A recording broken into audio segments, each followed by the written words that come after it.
நான் உங்களுக்கு பிரஸ் பண்ணி காமிக்கிற பாருங்க. இந்த லைட் வந்து சீலிங் டைம். இது வந்து நான் இங்க பிரஸ் பண்ணும்போது இங்க லைட் வரும் உங்களுக்கு. அந்த சவுண்ட் பஸ் சவுண்டோட வரும் உங்களுக்கு. இங்க பாருங்க, சவுண்ட் கட் ஆச்சுங்களா? கட் ஆகி ஒரு செகண்ட் விட்ட பிறகு நீங்க விடணும். அப்பதான் சீலிங் பர்ஃபெக்டா இருக்கும் உங்களுக்கு. இப்போ நான் உங்களுக்கு வந்து பவுச்ல வந்து எப்படி சீலிங் ஆகுன்றது உங்களுக்கு இப்போ காமிக்கிறேன் பாருங்க. இது எல்டி பவுச். இது இதுல வந்து தண்ணி ஃபில் அப் பண்ணி உங்களுக்கு காமிக்கிறேன்.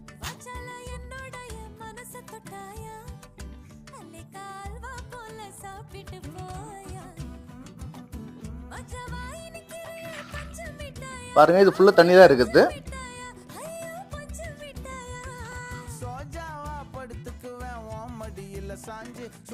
நான் இப்போ பிரஸ் பண்றேன். பிரஸ் பண்ணும்போது இங்க லைட் வரும் உங்களுக்கு. பஸ் சவுண்ட் வரும். அது கட் ஆகி ஒரு செகண்ட் விட்ட பிறகுதான் நீங்க விடணும்.